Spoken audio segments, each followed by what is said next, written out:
देखें, मुझे क्या करना था, मुझे चाहिए थी बच्चे की प्रोग्रेस। अब मैं चाह रहा हूँ कि मुझे हर नौशीन की प्रोग्रेस चाहिए कि वो इम्प्रूव कर रही है या उसकी प्रोग्रेस ख़राब हो रही है। तो मैं यहाँ क्लिक करूँगा, डेटा को सिलेक्ट करूँगा। डेटा को सिलेक्ट करने के बाद यहाँ से मुझे जाना है इंसर्ट में। इंसर्ट में मैं लाइन चार्ट बना सकता हूँ इसके लिए जो मुझे प्रोग्रेस शो करे। तो ये मुझे पूछेगा कि लाइन चार्ट डेटा तो आपने सेलेक्ट कर लिया B3 से K3 तक। आउटपुट कहाँ लेना चाहते हैं, लोकेशन मैंने कहा आउटपुट यहाँ लेना चाहता हूँ और ओके किया। और ओके करने के बाद लाइन चार्ट बन गया जो बता रहा है इसकी प्रोग्रेस क्या है, कहाँ इंप्रूव हो रही है, कहाँ डिक्रीज़ हो रही है। इसका मतलब ये मेंटेन नहीं कर पा रही प्रोग्रेस को और नीचे आ रही है, फिर ऊपर आ रही है, फिर नीचे आ रही है, फिर और लास्ट में क्या है, डाउन। और अगर आप इसको रिपीट करना चाहें तो ये कर देंगे। तो ये सारे स्टूडेंट्स की प्रोग्रेस आ गई।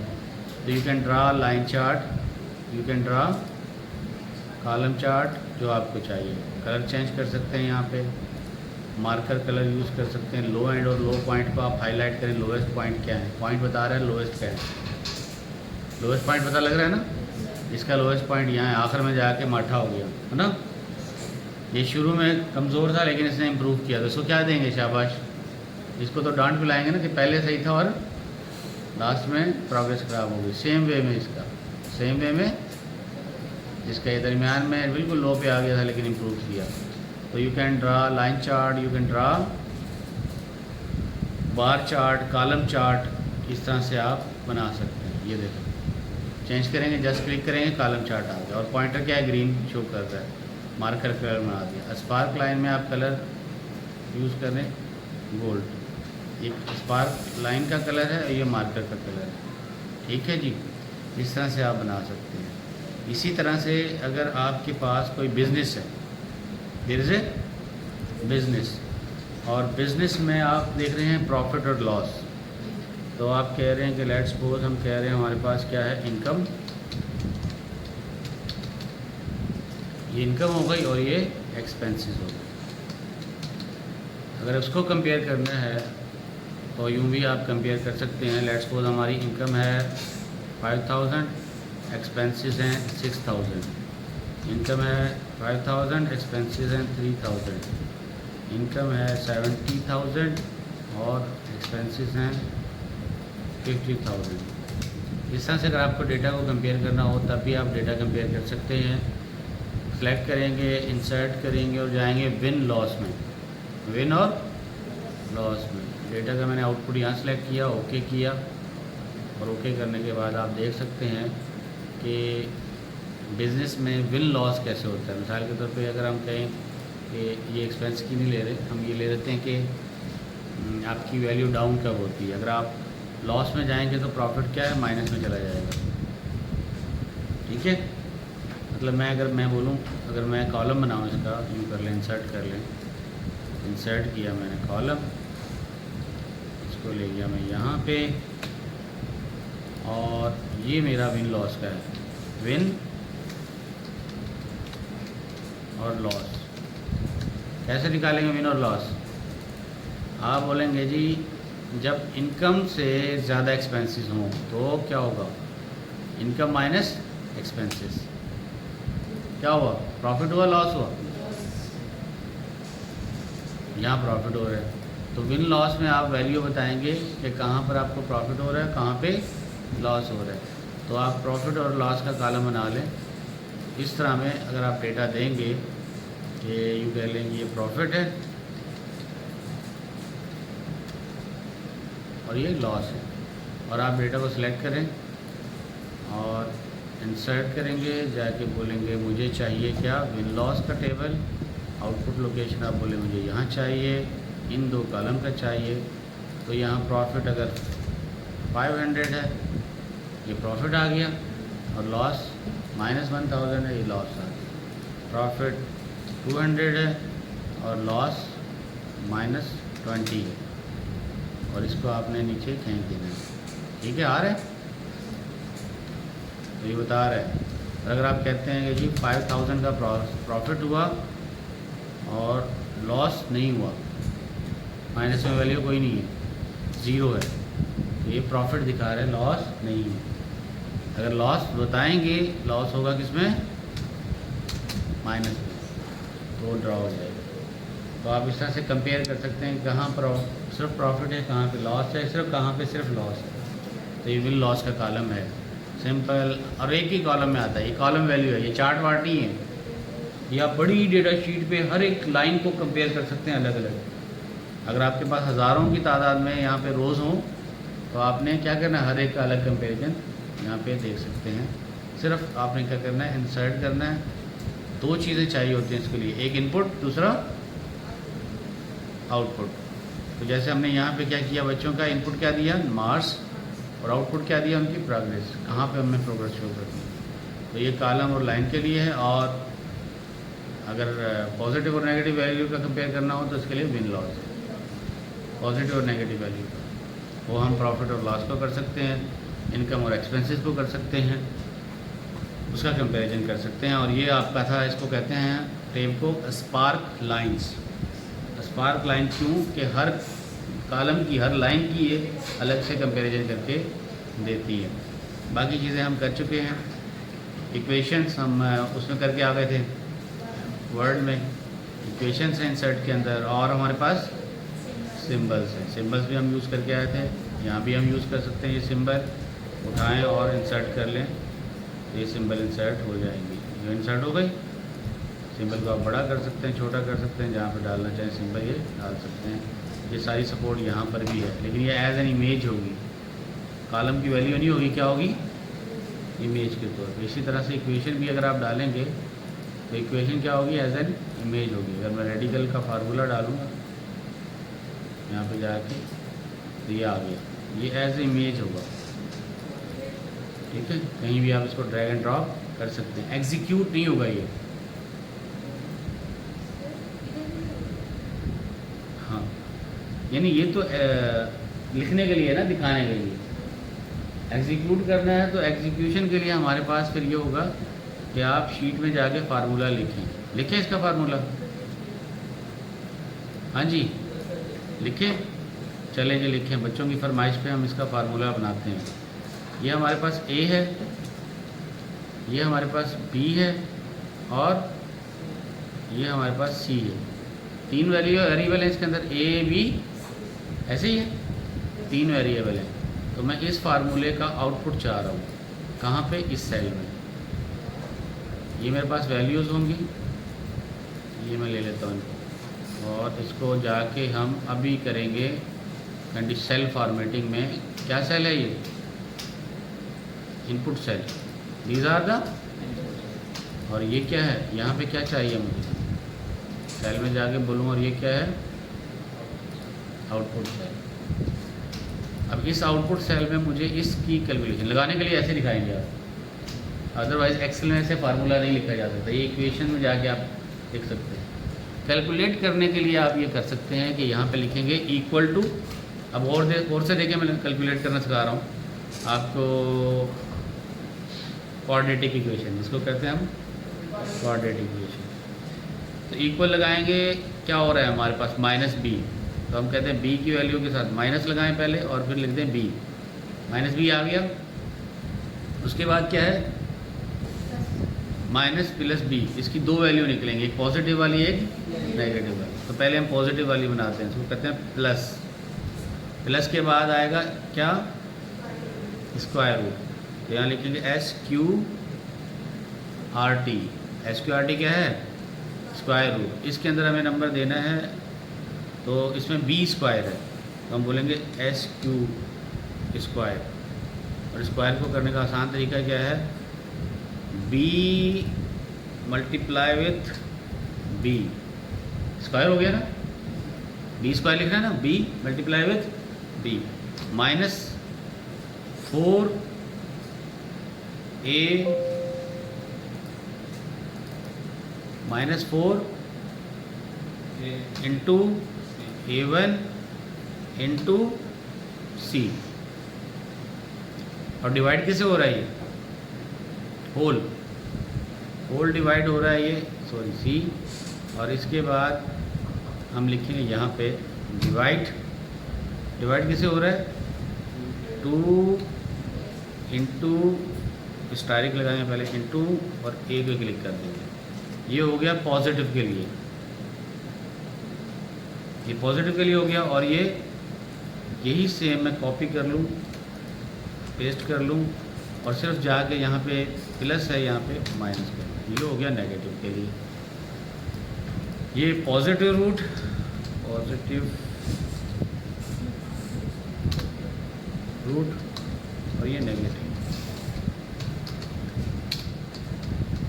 ठीक है। अब हम इसके अंदर वैल्यू एंटर करते हैं 5 3 6। तो कह रहा है इसमें तो पॉजिटिव में तो क्या आ जाएगा, पॉजिटिव में तो आ जाएगा आपका वो आयोटा, इसलिए उसने आयोटा की वैल्यू दे दी है, नंबर नहीं। नेगेटिव में 0 आ जाएगा। वैल्यू चेंज कर दें, इसको 8 कर दें, डिवाइडेड बाय 2। अच्छा हाँ, ये होल ब्रैकेट डिवाइड हो रही थी, इसको हम लगा देते हैं पैरेंथेसिस। होल ब्रैकेट डिवाइड हो रही है ना इससे, ये कर लेते हैं, ये होल ब्रैकेट इससे डिवाइड हो रही है, क्यों पैरेंथेसिस लगा देंगे और इसको ले लेंगे यहाँ पे। अच्छा जी, 2 3 3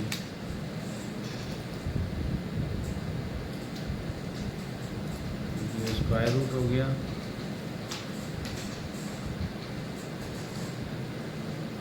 अच्छा, ये 4ac स्क्वायर रूट में नहीं था, स्क्वायर रूट हमारा बंद हो जाएगा यहाँ पे। स्क्वायर रूट तो सिर्फ किसका था, होल पे था ना, होल पे ही है। स्क्वायर रूट होल का है और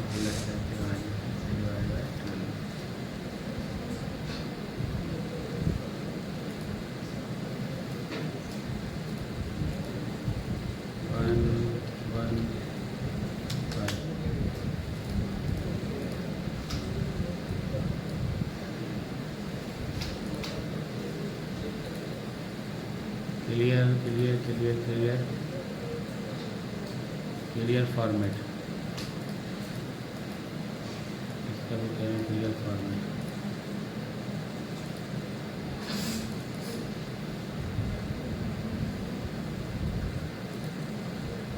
अगेन चेक कर ले इसको, देखिए पहले हमने क्या लिया, बी लिया ना, तो ये 12b दे दिया माइनस, इसको स्क्वायर रूट दिया, स्क्वायर रूट हमारे पास ये आ गया, नंबर दिया हमने स्क्वायर रूट को होल नंबर, ये होल नंबर में E12 आ गया।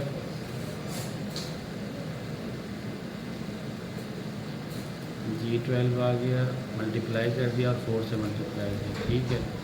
डिवाइड हमने कर दिया 2 इंटू, सही है, सही है, फार्मूला तो सही है, नंबर है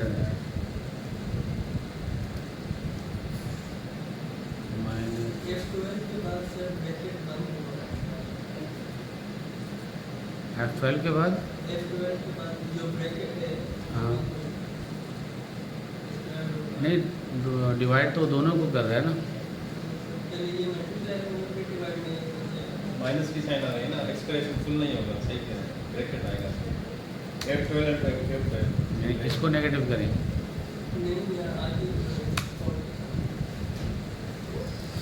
यहाँ पहले ब्रैकेट बंद कर दिया, ये वाली स्क्वायर नहीं, स्क्वायर तो आ आपस में मल्टीप्लाई करेंगे ना, ये माइनस और जो मल्टीप्लिकेशन है ना, साथ नहीं करते, एक एक्सप्रेशन भी नहीं आता, मल्टीप्लिकेशन ब्रैकेट में आएगी, उसके बाद माइनस, उससे फ़र्क नहीं पड़ेगा इससे, एक्सप्रेशन ही चेंज हो रहा है। कंप्यूटर को पता नहीं चला मैं पहले कौन सा परफॉर्म करूँ, ये तो पता चलता है उसको, उसमें इशू नहीं।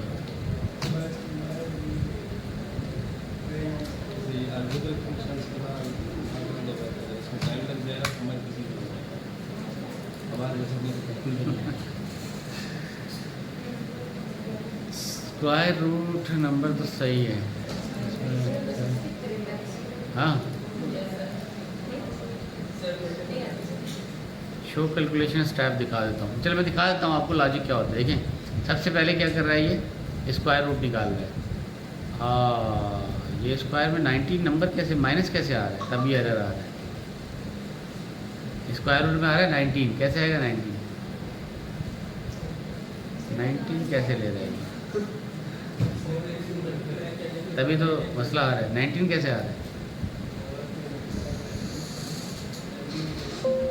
बी का स्क्वायर बी है ना, बी तो हमने ये लिया है। अच्छा देखो मैं स्टेप बता दूँ, ये पहले स्क्वायर निकाला 19 का, फिर इस पर एरर आ जाता है, इस वजह से प्रॉब्लम कर रहा है। ये आइडेंटिफाई तो हो गया ना हमें। B B B B B ये बी।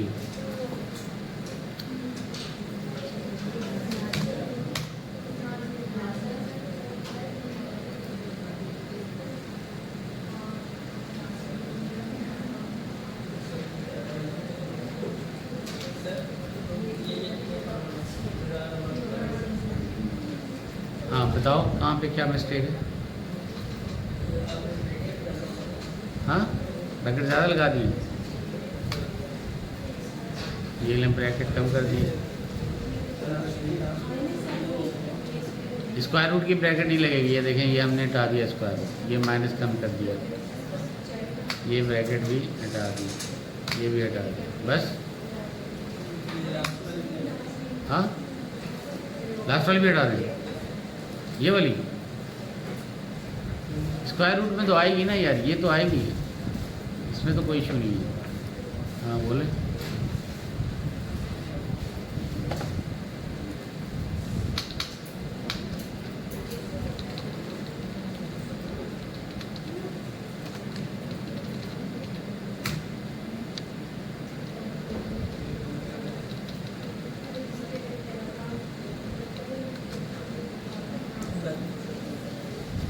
अच्छा सही, चले जी देखें। वो एक नुक्ते की गलती यही है हमारे पास, एक नुक्ता भी गलत लगाएंगे तो गलत हो जाएगा। ये ब्रैकेट हमने पहले इसकी वैल्यू निकालनी है, भाई ने बताया इस तरह से हम निकालेंगे। ये पहला होल का माइनस होगा, होल जो रिजल्ट आएगा उसका माइनस होगा। अच्छा कहीं भी आप फंसे ना, कहाँ गलती है उसको पकड़ने का मैंने तरीका बताया। क्या करेंगे, इसके अंदर जैसे भी कैलकुलेशन स्टेप्स आते हैं तो कैलकुलेशन स्टेप देख लेंगे, वो बताएगा। इसको फार्मूले को मैं नीचे कर लेता हूँ। अब आपके 2 स्क्वायर आ गए। अब आप वैल्यू चेंज कर दें, स्क्वायर रूट आ रहा है, ये आ गया पॉजिटिव स्क्वायर रूट, और ये नेगेटिव के लिए हमें यहाँ क्या करना पड़ेगा, माइनस करना पड़ेगा। हाँ ये सेम फार्मूला कॉपी किया, और नेगेटिव में ये आएगा ना, ये नेगेटिव होगा ना, बस बाकी तो सारा सेम रहेगा। ये 0 ही आ रहा है हमेशा।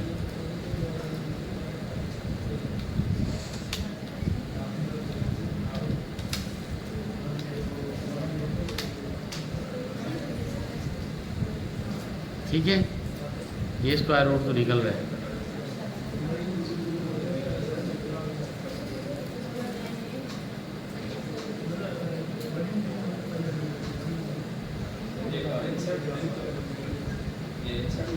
इनसाइड में मैं फार्मूला बता रहा था कि ये यहाँ पे लिखा जा सकता है इस तरह।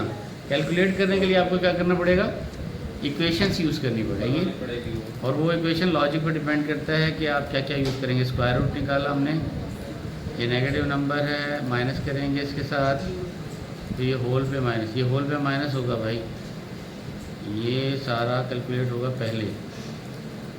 ये हमें करना पड़ेगा यूँ करके कि ये जो है ना नंबर, स्क्वायर रूट तो हमें इसका नहीं निकालना, ये इसका निकलेगा होल का, ठीक है।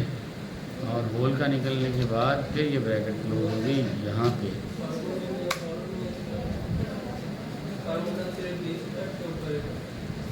बी स्क्वायर है ना 4ac, स्क्वायर रूट तो इसके ऊपर ही है, बी स्क्वायर 4ac, पहले वाले बी के ऊपर तो नहीं है, तभी तो मैंने उसको स्क्वायर रूट यहाँ ही तक क्लोज किया 4ac। ठीक है, ओके। तो इनसाइड में हमारे पास ये फार्मूला इक्वेशंस मौजूद हैं, ये कर सकते हैं। हेडर फुटर आपको आता है, हेडर फुटर तो आता है ना, सब बोला करो जब मिलके जो चीज़ कराएंगे। चलिए पेज लेआउट, ये सारी वही चीज़ें हैं जो हम एक्सेल में वर्ड में करके आए थे। फार्मूलाज, अब एक्चुअली आ गए फार्मूलाज। अब फार्मूलाज को हम लिस्ट डाउन करते हैं। अभी मैंने आपको रैंडमली फार्मूला कराए थे, हम अब तरतीब नज़ूली में करवाएंगे। तरतीब नज़ूली में आपको फार्मूलाज कराते हैं। तो सबसे पहले जो फार्मूला आता है, देखें इसमें आता है कि function insert F of x. कोई भी आपको फंक्शन इंसर्ट करना हो क्लिक करेंगे और यहाँ पे लिस्ट ऑफ फार्मूलाज मौजूद हैं। इंडेक्स आ रहा है, मोस्ट रिसेंटली यूज, मैच आ रहा है, वी लुकअप आ रहा है, और नाउ तो करवा चुका हूँ मैं।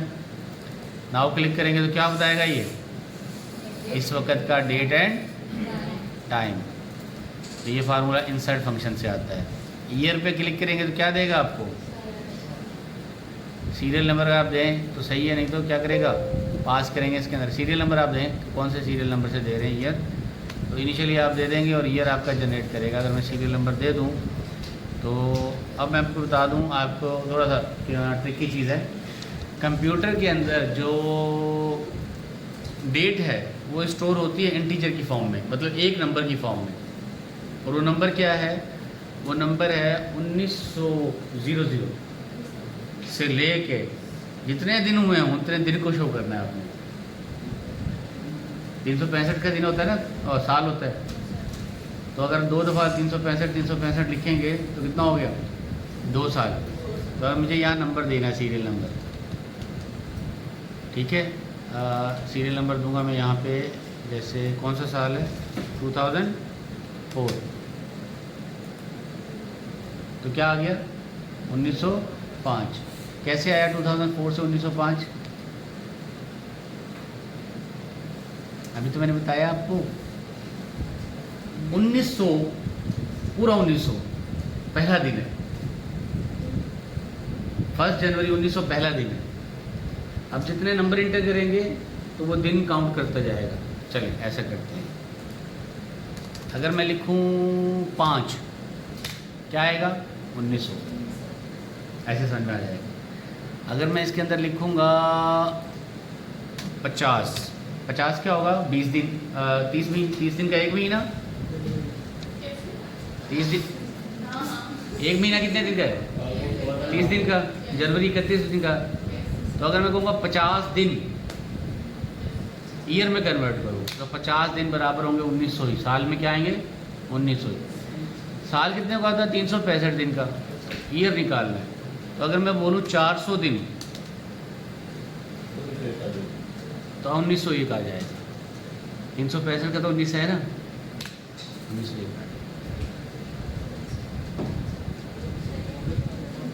बेटा। 365 दिन का एक दिन है ना, एक साल है। 365 दिन का एक साल है। ये शुरू हो रहा है 1900 से, जब कंप्यूटर बना था उससे उन्होंने दिन दिया है। अब आप जितने दिन देंगे ना, आपको बता देगा साल कितने हो गए, ईयर काउंट करके बता देगा। तो आपने नंबर में इनपुट देना है। मैं अगर 4000 दे दूँ तो 4000 दिन किसके बराबर बनेंगे, 1910 के बराबर। राउंड करेगा, हाँ मतलब ईयर निकालेगा, नहीं राउंड नहीं करेगा, ईयर निकालेगा। ईयर नंबर ऑफ ईयर्स के साथ 3650 दिन होंगे 10 साल के साथ, लेकिन वो 10 साल ही ले रहा है। 10 साल, 4000 10 साल मतलब गुजर गए। 10 साल प्लस डे आएंगे अब, लेकिन हमने मांगा क्या है, ईयर मांगा है सिर्फ। ईयर मांगा है, तो राउंड करके पता तो इसी तरह से अगर मैं बोलूँ मंथ, ये देखें मंथ, ये मंथ आ गया। मंथ में क्या दूंगा, सीरियल नंबर, वही देते हैं 4000, वही 4000 दूँ तो मंथ कौन सा बनेगा, 12वां। और अगर मैं डे बोलूँ कि दिन कितना बनेगा, is equal to day, day लिखा, डे के अंदर अगेन दूंगा क्या, 4000, तो ये दिन कौन सा बनेगा, 13वां। अब इसको यूँ पढ़ लें कि 1900 के बाद जब 4000 दिन गुजर जाएंगे तो 13 तारीख 12वां महीना 1910 हो जाएगा। आप समझ में आई नहीं है, अब आ गया समझ में।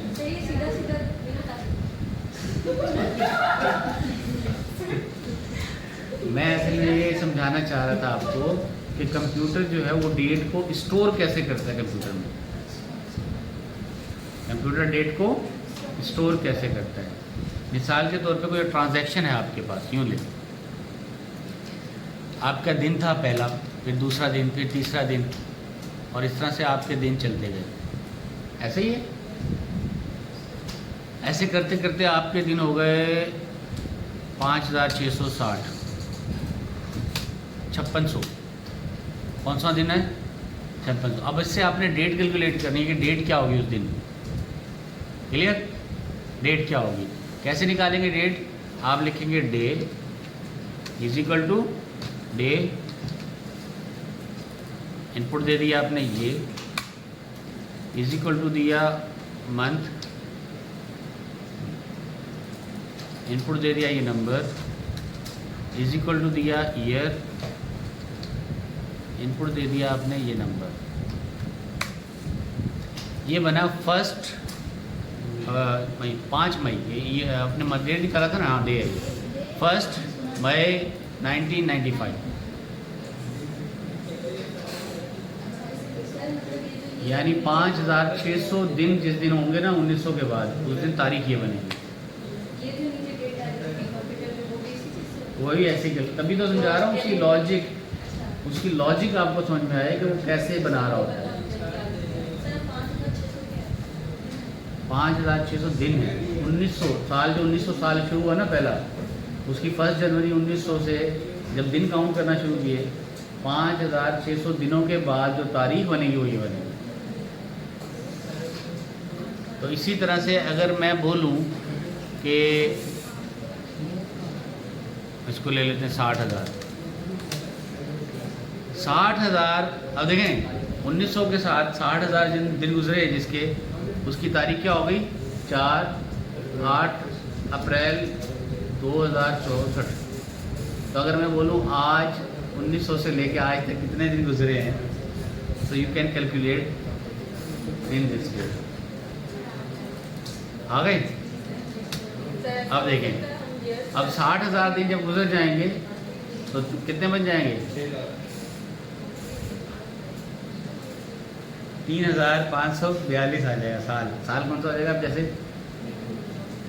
2024 चल रहा है ना, तो फिर क्या हो जाएगा? 3544। हम कहते हैं ना ये तारीख कितनी पुरानी है, तहजीब कितनी पुरानी है, वो दिनों के हिसाब से अगर काउंट करें तो ये तरीका है। और ये समझाने का ऑब्जेक्टिव मैंने दिया था कि बैकएंड पे कंप्यूटर ऐसे ही स्टोर करता है डेटा को, ये डेज में काउंट करता है। और आपकी जितने भी कंप्यूटर की टेक्नोलॉजीज़ हैं वो डेटा को ऐसे ही काउंट करती हैं, न्यूमेरिक में स्टोर कर। डेट का फॉर्मेट आप सोचें, 1 मिनट के लिए सोचें, हार्ड ड्राइव के अंदर किस फॉर्मेट में हम बता सकते हैं ये डेट है? वो तो 01 में स्टोर करता है, तो उसको कैसे बताएंगे कि ये डे है या मंथ है? वो तो 01 में है। तो बैकएंड पे स्टोर कैसे होगा? वो एक नंबर स्टोर होगा, और उस नंबर को जब कन्वर्ट करेंगे तो उसके बैकएंड पे कैलकुलेशंस लगी होती हैं। आपको ले यहाँ लिखा ना पास, ये लफ्ज़ क्या है? पास। तो अब आपको पता होना चाहिए पास कैसे लिखा है। ये मैंने कल कोडिंग के ज़रिए सिखाया था आपको। पी का एक कोड है, ए का एक कोड है, एस का एक कोड है। एक्चुअली वो कोड स्टोर होता है ASCII फॉर्म में, ठीक है। और दूसरा यूनिकोड, वो कोड स्टोर होता है एक्चुअली, 0s और 1 की फॉर्म में वो कोड स्टोर होता है। आपसे कोई बच्चा पूछ सकता है कि IBM में सर्टिफिकेशन करने जा रहे हो तो मैं ये पता है नंबर कैसे स्टोर होता है? क्लास 3 का बच्चा ही पूछ ले, छोटा बहन भाई क्या करेंगे? You should know. तो ये आपको मैंने प्रूफ भी दिखा दिया, उसको समझा भी सकते हैं कि प्रूफ वाइज कैसे कैलकुलेट करेंगे। और 3 मैंने फंक्शन करवा दिया आपको। कौन कौन से? Day, month, year calculate. कहाँ पे मौजूद है ये? या नाउ भी हो गया, डे, मंथ, ईयर भी हो गया। अब आता है वीक डेज। कौन सा? Weekday. Another function is weekday. Weekday calculate करना सिखाते हैं। आप इसमें भी क्या देंगे? Serial number. तो मैं कहूँ कि हफ्ते का कौन सा दिन बनेगा जब ये डेट बनेगी, तो यहाँ लिखेंगे इक्वल टू वीक डे, और वीक डे में 6000 दे दूँ मैं, तो ये वीक डे क्या बनेगा? सेकंड, यानी मंडे, ट्यूसडे। वीक डे क्या हो गया? ट्यूसडे, सेकंड डे है ना। और अगर मैं बोलूँ ये वो क्या बनेगा? वीक नंबर क्या बनेगा? वीक नंबर कैसे काउंट होता है? How many weeks are in the year? 52। कितने हफ्ते होते हैं एक साल में? 52। तो अब मैं ये जानना चाहूँ कि ये वीक नंबर क्या बनेगा। तो week num as a formula pass करेंगे इसके अंदर ये तारीख और ये बता देगा इसका वीक नंबर क्या है 40। Week number 40। अब आप नोट कीजिएगा, मैं आपको थोड़ा सा लॉजिकल बताऊँ। अब अगर 1900 की बात करें 5 तारीख वही हो तो पहला कौन सा वीक नंबर क्या होगा 1। देखिए ये आ गया डे, समझे, समझा के छोड़ूँ मैं ठीक है। मंथ, ईयर और ये है वीक डे, वीक डे और ये है वीक नंबर। ठीक हो गया। अब अगर 5वां दिन हो तो हटा दें, ये क्या बनेगा 5 तारीख पहला महीना 1900, वीक डे 5, वीक नंबर। और अगर मैं इसको 50 करूँगा डे क्या हो जाएगा, तारीख क्या हो जाएगी 19, मंथ 2 फरवरी, साल वही रहेगा, वीक डे 1 मंथ। अगर मैं इसको 365 करूँगा वीक डे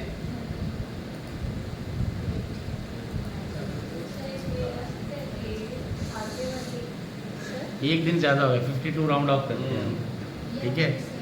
53 डेज यानी एक दिन ज़्यादा है, लीप ईयर है ये।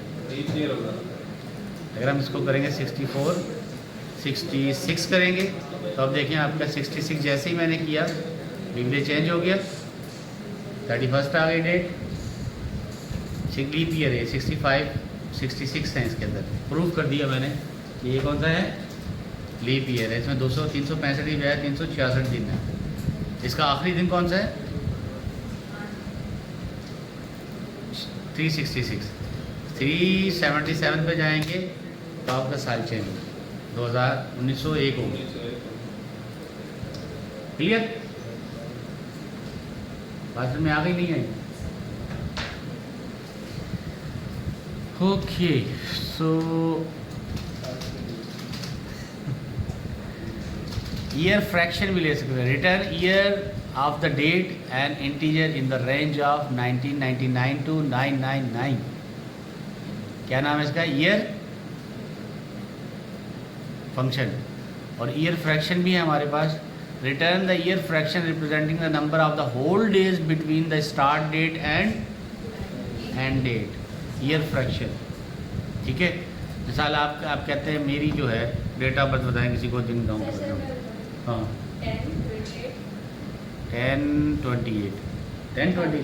10 मंथ है और 28 डेट है और 2000 28 डेट 2002 ये आपकी डेट होगी स्टार्ट डेट। ठीक है, और आज की तारीख क्या लगाएंगे is equal to now, now से निकाल लेंगे हम, नाउ कॉल कर लें। ठीक है जी, तो इसको हम ले लेंगे होम में जाके, कस्टम की बजाय इसको बोलेंगे शॉर्ट डेट, क्योंकि मुझे शॉर्ट डेट चाहिए इसका। अब मैं बोलूँगा नंबर ऑफ़ डेज निकाल लें मुझे, तो क्या करेंगे ईयर फ्रैक्शन। ईयर फ्रैक्शन में पहले क्या देनी है मुझे स्टार्ट डेट, कामा लगाऊंगा और दूसरी एंड डेट। ठीक है, और दूसरा ऑप्शनल है, ये लीजिए। हाँ डेसिमल में आप 21 साल 21.5 साल के, हाँ ऐसे ही है 21 साल 6 महीने 8 दिन ऐसे करके फ्रैक्शन में निकाल, फ्रैक्शन मंगा रहे हमने, मांगी फ्रैक्शन है ना, उससे हम बेसिस चेंज करेंगे तो बेसिस पे शायद इसके अंदर वो लॉजिक है। मैं बेसिस करके दिखाता हूँ। गामा में आप दे लें एक्चुअल कितने लेने हैं 360 डेज के हिसाब से करूँ, 365 के डेज के हिसाब से करूँ, यूरोपियन ईयर के हिसाब से करूँ या अमेरिका के हिसाब से करूँ। अगर ज़ीरो देंगे 365 के हिसाब से करेंगे, 3 लगाएंगे तो ये आ गया डेज। क्लियर, ये सारी फार्मूलाज की क्या है मैं एक्सेल के। अब वो फार्मूला तो सिखाऊंगा जो समझ में आ सके, वो तो करीब करीब आएंगे नहीं जो स्टैट्स के फार्मूला है, प्रोबेबिलिटी, रैंडम प्रोबेबिलिटी, प्रोबेबिलिस्टिक, तो वो जो आ सकते हैं उनके लिए कोशिश कर रहा हूँ, ये तो समझ में आया ना कम से कम। ये जैसे हम डेट कैलकुलेट करते हैं बर्थडे की एप्लीकेशन से, हाँ वो यही काम, कुछ भी नहीं है। उसके लिए एप्लीकेशन इंस्टॉल करने की जरूरत नहीं, आप एक्सेल में ही कर सकते हैं। क्लियर है? चलिए जी, आखिरी 5 मिनट रह गए। अब आर का गेट में करवा देता हूँ।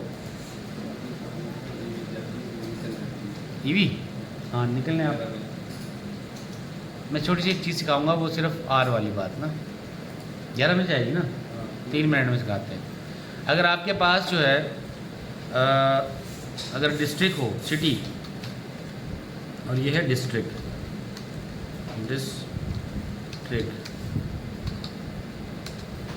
अगर सिटी हो, वो बताएं आप यहाँ पे क्या आबाद,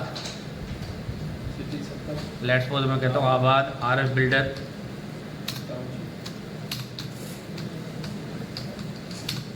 और टाउनशिप।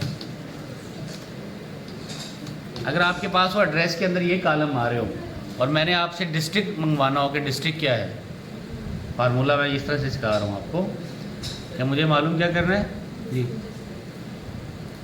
कि इनमें से कोई एक हो तो मैं बोलूँगा क्या, इफ़ इसके अंदर मैं दूंगा ये वाली चीज़ें। कौन सा सेल है ये सेल है, ये सेल दे दूंगा मैं, ठीक है। और इसके साथ लगाऊँ OR, R, A2 is equal to, bracket में देंगे आबाद,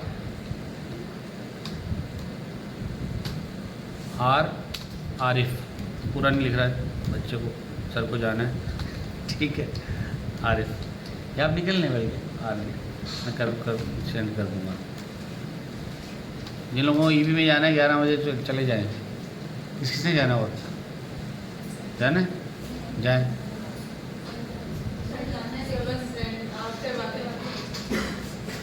फिर ईवी निकल जाएगी, ईवी निकल जाएगी। अच्छा आरिफ, तो मैं कहता हूँ कि A1 या तो किसके बराबर हो, आबाद के, या A1 किसके बराबर हो, A2 आरिफ के। तो आपका डिस्ट्रिक्ट कौन सा होगा, या टाउनशिप ले ले, A1 इज इक्वल टू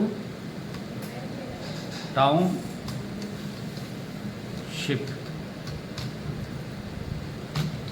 ठीक है।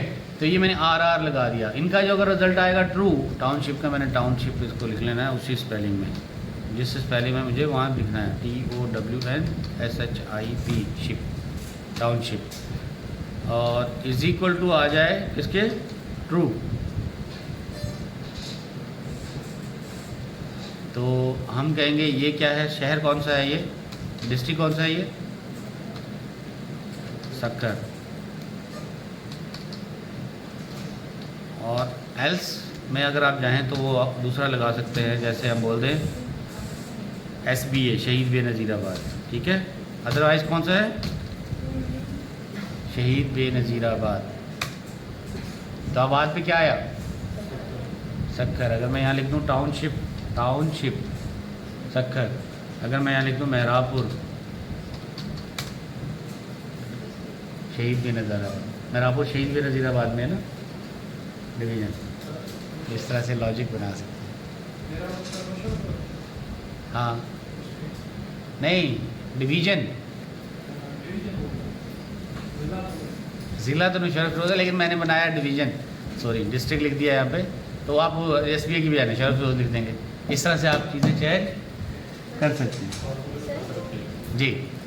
आप ले आए भी, लाएँ आप, टाइम इज़ ओवर, जो जाना चाहे जा सकते हैं, बाहर पे खड़े हो आ सकते हैं। अटेंडेंस शीट नहीं की आपने,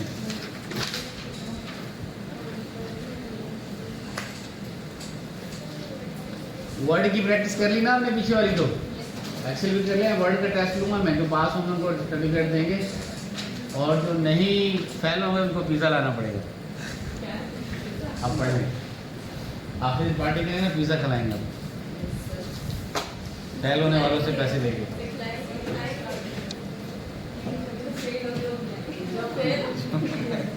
जो फेल होंगे वो पहले चले, टाइम ओवर हो गया।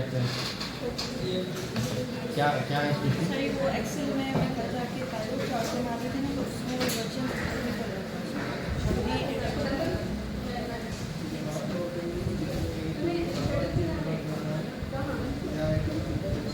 कौन से वर्जन किया आपने?